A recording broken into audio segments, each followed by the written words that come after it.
Hoje vamos receber o promotor Eduardo Nepomuceno para conversar sobre a construção de 2 hotéis a 1,5 km da orla da Lagoa da Pampulha. As construções foram liberadas no início do ano pelo Conselho Municipal de Política Urbana, o CONPUR, e causam muita polêmica. O temor dos moradores da capital é que esse seja o pontapé inicial para a verticalização da região, que é um cartão postal da cidade. Há também o receio de que o local não tenha infraestrutura para receber os empreendimentos. Recebemos também no nosso bate-papo de hoje a repórter Joana Soares, de Cidades. E você, internauta, também pode participar enviando suas perguntas para o www.utempo.com.br. Bom dia, promotor. Bom dia, Joana. Bom dia. Promotor, um grande temor dos nossos internautas, né, é que a região fique descaracterizada. A gente tem uma pergunta aqui da Ana de Belo Horizonte. Ela pergunta o seguinte para o senhor: a Pampulha vai deixar de ser um ponto turístico? Não, isso aí, mesmo se verticalizar, não vai deixar de ser ponto turístico. Agora, a questão da verticalização envolve uma autorização da Câmara Municipal, através de uma lei municipal que flexibilizou a questão da altimetria em determinados lotes, né?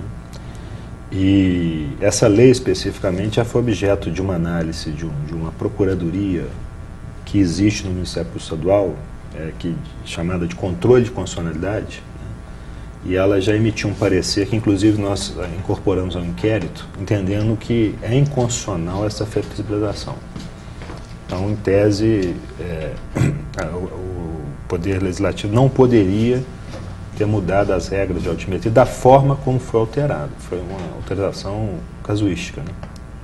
O senhor fala casuística por quê? O que é o problema? Como que deveria ter sido feito diferente? Porque dentro do ordenamento urbanístico, né, existe uma série de procedimentos que permitem as alterações de planos diretor, de leis urbanísticas, né? Então, dentro da cidade de Belo Horizonte, houve uma conferência de direito urbanístico há tempos atrás.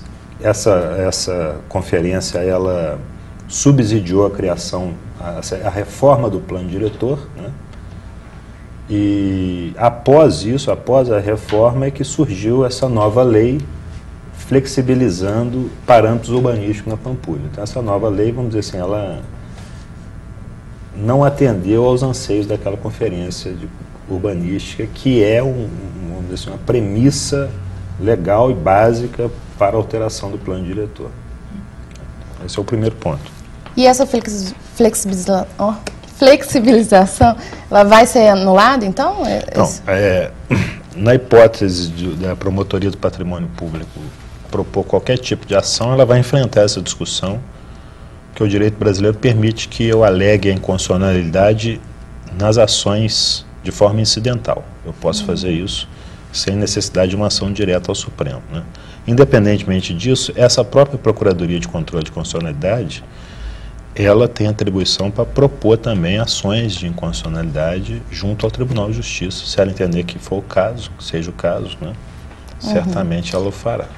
O Ministério Público já teve algumas ações que foram barradas na Justiça. O que já foi feito e o que o senhor pretende fazer agora? Bem, nesse aspecto, a ação proposta foi da Promotoria de Meio Ambiente e de Urbanismo, né? Na verdade, a liminar é que não foi concedida, mas a ação está em andamento, né? Houve recurso da liminar, parece que não teve êxito, mas está sendo discutida a questão. Agora, a Promotoria do Meio Ambiente, ela também investiga outros fatos correlatos, né? Principalmente em relação à tramitação do procedimento de licenciamento urbanístico. A Cláudia de Belo Horizonte nos faz a seguinte pergunta: no fim de junho, o senhor anunciou que ia pedir esclarecimentos da Prefeitura sobre a denúncia de que o CONPUR, né, que é o Conselho, ignorou os impactos ambientais e urbanos na região ao aprovar a construção dos hotéis. O senhor foi à Prefeitura? O que eles alegam? Na verdade, vários esclarecimentos já foram prestados, várias pessoas foram ouvidas, e no panorama atual a gente verifica sim que houve um atropelamento no processo urbanístico, de licenciamento urbanístico, um atropelamento de regras que não deveriam ter sido atropeladas, obviamente, né? Especialmente em relação à necessidade da outorga do direito de uso de água, que é uma prerrogativa do IGAM, somente o IGAM pode conceder essa outorga, e o empreendedor não tinha essa outorga. E não tinha nem a dispensa de outorga, que é outro ato formal também de atribuição exclusiva do IGAM. Ele sequer procurou essa outorga ou ele procurou e teve negado? Ele não foi até o IGAM. Na verdade, o que a gente percebeu é que o empreendedor apresentou, durante todo o processo de licenciamento, uma carta que alguns técnicos do IGAM encaminharam de modo informal à Comissão de Política Urbana da Câmara Municipal. Nessa carta, os técnicos diziam que provavelmente a área não seria objeto de outorga. Não haveria necessidade de outorga porque, pelos documentos que eles analisaram nessa visita informal, não haveria, vamos dizer, o aprofundamento da construção a mais de 7 metros do nível do terreno, né? E, portanto, não haveria risco de atingir o lençol freático.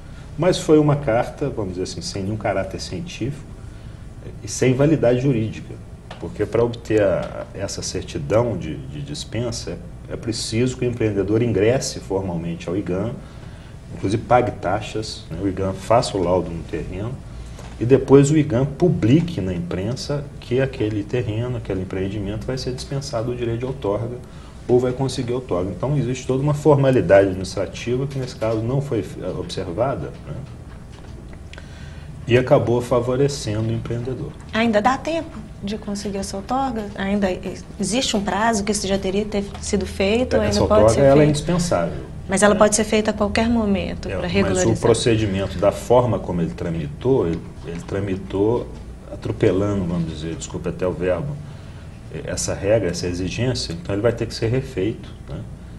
E, inclusive, isso gerou uma consequência porque, num primeiro momento, no relatório da Secretaria Executiva do Compur, se exigiu como uma condicionante que o empreendedor fizesse um plano de recuperação de área degradada, em razão, inclusive, de estar trabalhando nesse terreno que teria lençol freático, a água com nível aflorante, né? E, através de um recurso, ele foi dispensado de fazer esse plano de recuperação de área degradada. Então, no meu entendimento, para que regularize essa situação, vai ter que ser refeito todo o procedimento. E mesmo se eles já tiverem alvará de construção, eles ainda não poderiam estar construindo até que seja regularizado? Essa regularização, ela, vamos dizer, processualmente falando, ela pode aproveitar alguns atos que já foram praticados, né? Seria um princípio da conservação dos atos que ele existe no processo civil e penal, né? E a gente pode utilizá-lo também no processo urbanístico. Mas é de se reconhecer, vamos dizer assim, a nulidade de parte desse procedimento, né? E a necessidade indispensável de uma adequação. Então é preciso que o IGAM elabore um parecer, porque essa informação que se tem de que a área não precisa da outorga do direito de uso é uma informação totalmente informal. Então, assim, juridicamente ela não tem validade. E sem essa informação, não há como saber se o empreendimento está regular ou não. Porque o IGAM pode, oficialmente ele não falou ainda, mas ele pode falar que precisa da outorga. Se precisar da outorga, o próprio projeto vai ter que ser revisto, né? E aí esses alvarás de licenciamento aí prévio e de obras também serão revistos. Sim. Promotor, a Lúcia Alves de Belo Horizonte pergunta para a gente se a Pampulha for verticalizada, quem vai ser beneficiado? Ali, para permitir a verticalização, teria que haver uma drástica alteração legislativa, né? E para ter que haja essa alteração legislativa, a população teria que concordar em razão das premissas do Estatuto da Cidade, do plano diretor, né? E a Pampulha a gente vê que é uma região já densamente ocupada, sem vias assim, arteriais de trânsito adequadas, né? Então a verticalização, pelo menos uma análise que a gente faz inicial, não é recomendável para a região. Ela poderia favorecer apenas a especulação imobiliária. Mas você acha que a construção desses 2 hotéis é um pontapé inicial para a verticalização, o senhor acha? Em relação aos hotéis, é preciso verificar se eles atendem, de certa forma, vamos dizer assim, o anseio da sociedade, né? Eu acho que dentro do ordenamento hoje, ele não seria, embora ele tenha sido objeto de uma flexibilização, ele por si só não vai significar obrigatoriamente que vai se verticalizar a Pampulha, né? Mas como já houve essa flexibilização, né, uma flexibilização aparentemente inconstitucional, né, então o risco de existir outras, ele existe também. Então é por isso que criou-se esse temor de que amanhã outros lotes passam a ser flexibilizados também, né, e a partir daí, abre o precedente. Quando for aberto os olhos da população, já está verticalizado. A Vera, também de Belo Horizonte, faz a seguinte pergunta. Algumas pessoas são contra e outras são a favor da verticalização. O senhor não acha que há mais política do que interesse público envolvido nessa discussão? Não, existe o fator político, evidentemente, mas existe o direito, que é o direito urbanístico. Então, o Ministério Público, ele não se deixa envolver pelo aspecto político, né? E ele trata nas suas ações, nas suas investigações, enfim, no seu dia a dia, a respeito dos parâmetros legais. Então, a questão urbanística, ela, como eu já falei, ela envolve a cidade. Então, a cidade, ela tem o direito de decidir. Então, os moradores têm que ser ouvidos, você tem que fazer audiência pública, você tem que fazer conferências, né? E até mesmo na escolha dos seus representantes, né, dos seus vereadores, a cidade participa também, né? Então, nesse aspecto, além disso, para qualquer empreendimento, você precisa de um processo de licenciamento que tem que obedecer à lei, né? As condicionantes, elas não podem ser minoradas ou descumpridas pelo empreendedor. Então, o nosso viés é puramente jurídico. E o Ministério Público, ele foi procurado pela população? Quem procurou o senhor? Foi a Associação de Bairros? O Ministério Público recebeu manifestações também da população, individualmente? Bem, a Promotoria do Meio Ambiente, certamente, porque ela que tem, vamos dizer assim, a atribuição dentro das divisões que existem no Ministério Público, na atribuição de zelar por essa questão ambiental. Também a Promotoria de Habitação e Urbanismo, que lida diretamente com essas questões urbanísticas. Agora, a Promotoria do Patrimônio Público foi procurada numa representação de um vereador, denunciando irregularidades administrativas. Então, o nosso enfoque, mais do que puramente urbanístico e ambiental, é também um enfoque de irregularidade administrativa no procedimento, que pode gerar, inclusive, responsabilização civil e até penal dos agentes públicos que atuaram no processo. E em que pé que está esse processo, assim, a investigação?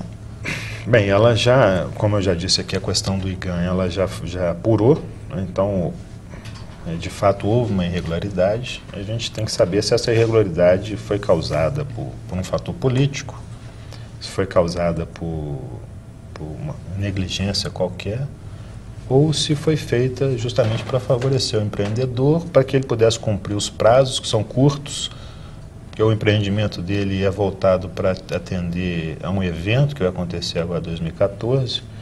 Então, se foi proposital, vamos dizer assim, esse procedimento, para esse esquecimento, né, para viabilizar a construção da obra dentro do prazo que ele precisa. O Antônio Rezende, aqui da capital, pergunta se o senhor acha que a verticalização pode se tornar uma arma dos candidatos à Prefeitura de Belo Horizonte durante a campanha.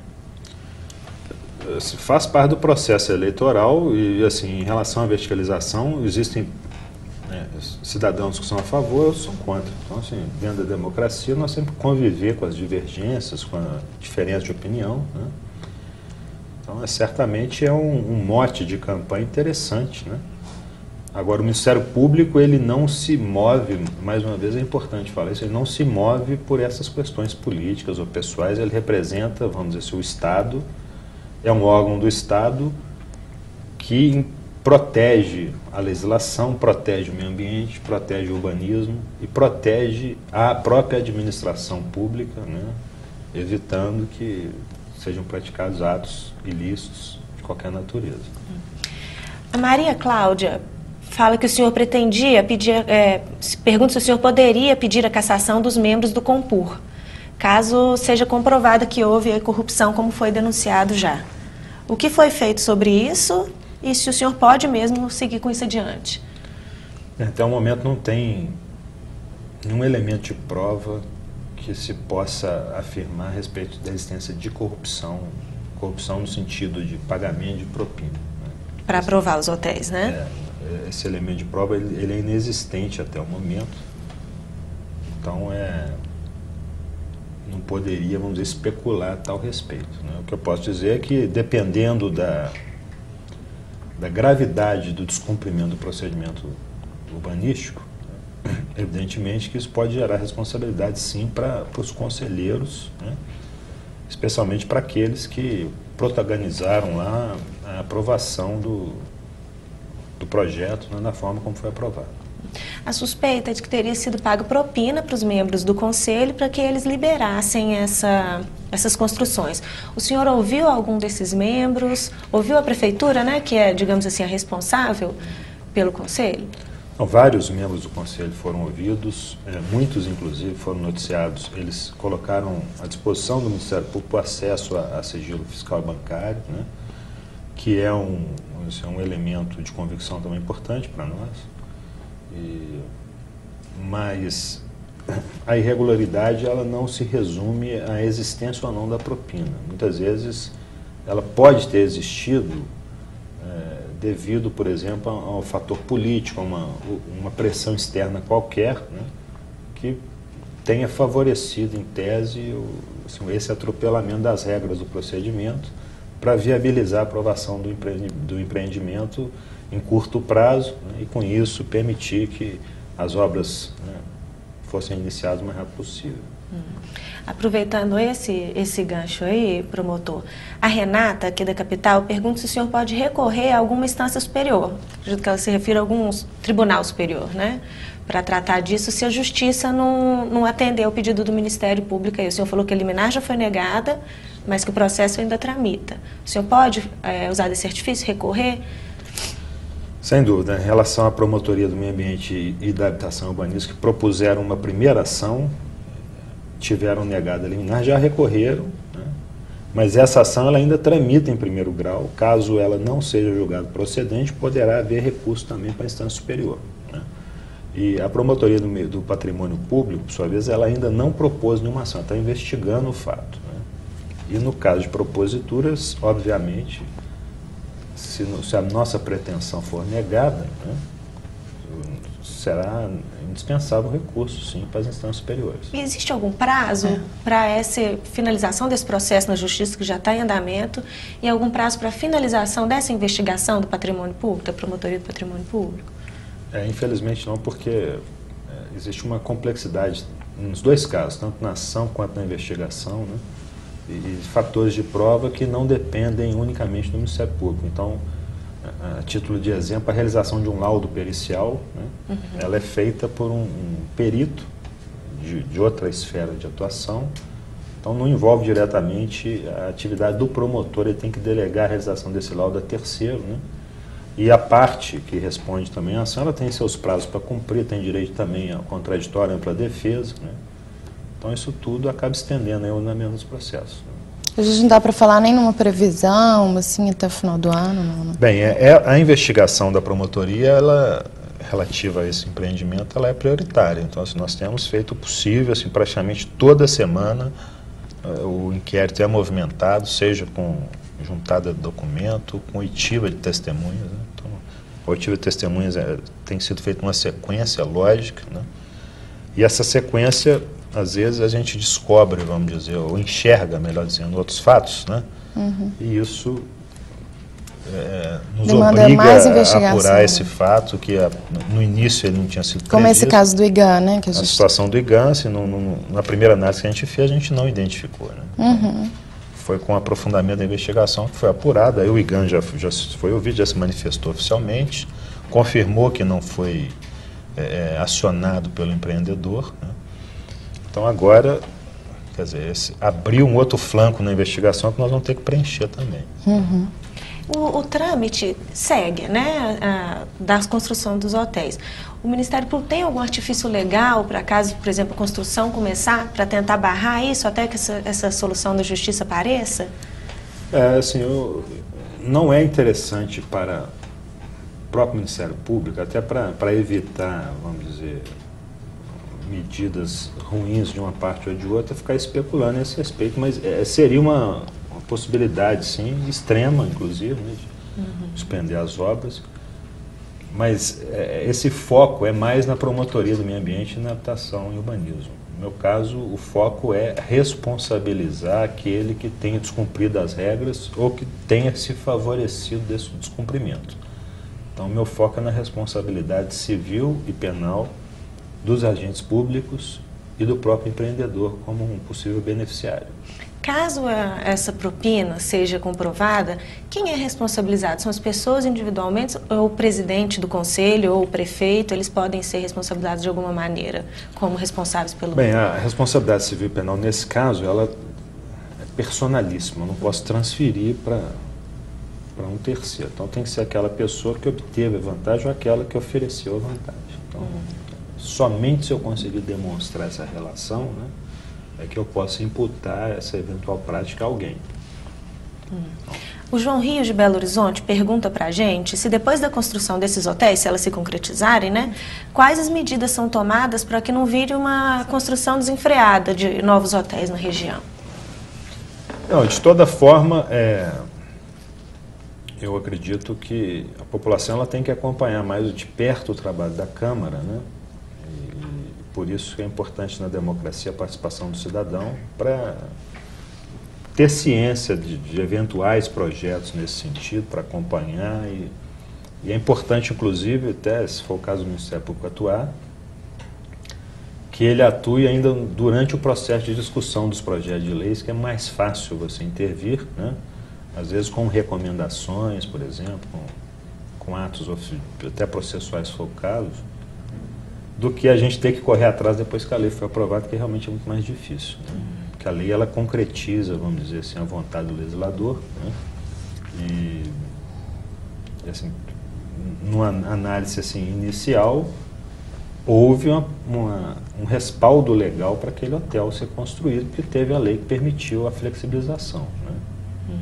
Então, agora, se a população da região não quer mais, ela tem que vigiar também, porque o Ministério Público sozinho é incapaz de vigiar todos os projetos de lei que estão em tramitação na Câmara.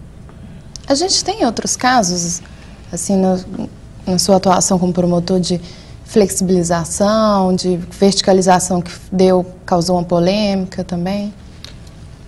Tem o caso de uma operação urbana da Mata do Isidoro, Grande Avernec, né, que foi também objeto de polêmica, porque envolve uma construção de moradias numa região que hoje é protegida, vamos dizer, ambientalmente, né?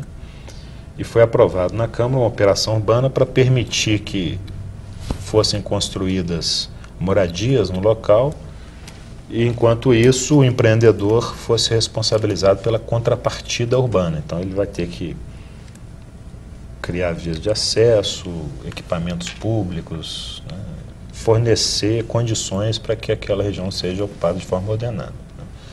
Essa questão também está em objeto de apuração também no Ministério Público. Pela sua promotoria de patrimônio? Pela promotoria de patrimônio público e também pela promotoria do meio ambiente. Em que pé está, em razão hoje? Da questão ambiental que envolve, que é complexa, e da questão da regularidade do procedimento, né? Então, nós também já avançamos bem em relação a esse aspecto, e o que pôde se apurar, pelo menos numa fase inicial, é que um dos relatórios foi utilizado, inclusive, para aprovação do empreendimento. Ele foi elaborado por uma conselheira do COMAN, nesse caso é o Conselho do Meio Ambiente, não do COMPUR. Conselheira essa que tinha um parentesco com uma advogada da empresa interessada. Então, no nosso modo de entender, essa relação de parentesco viciou o relatório por presunção legal, né? A lei trata dessas questões no processo civil e no processo penal, entendendo que haveria um impedimento da relatora. Esse impedimento não foi manifestado no momento em que ela expôs o seu relatório, ela deveria dar ciência ao Conselho naquele momento. Como ela não fez isso, o Ministério Público, inclusive, já recomendou ao Conselho que desconsidere esse relatório, anule, encaminhe para outro técnico elaborar e aí poder convalidar os atos que foram praticados. E qual foi a resposta dessa recomendação? Num primeiro momento, ela não foi imediatamente acatada, mas posteriormente, na conversa inclusive com a Procuradoria-Geral do município, me parece que será acatada sim, de forma a respaldar a atuação do Ministério Público e respaldar a regularidade do procedimento, é mais importante. E caso essa resposta não seja positiva? Se não for positiva, evidentemente nós vamos ter que tomar ações também judiciais para responsabilizar aí aquele que descumpriu a lei. Muito obrigada, promotor, pela participação do senhor. Obrigada, Joana. Obrigada. Então, você, internauta, obrigada pela participação e até a próxima.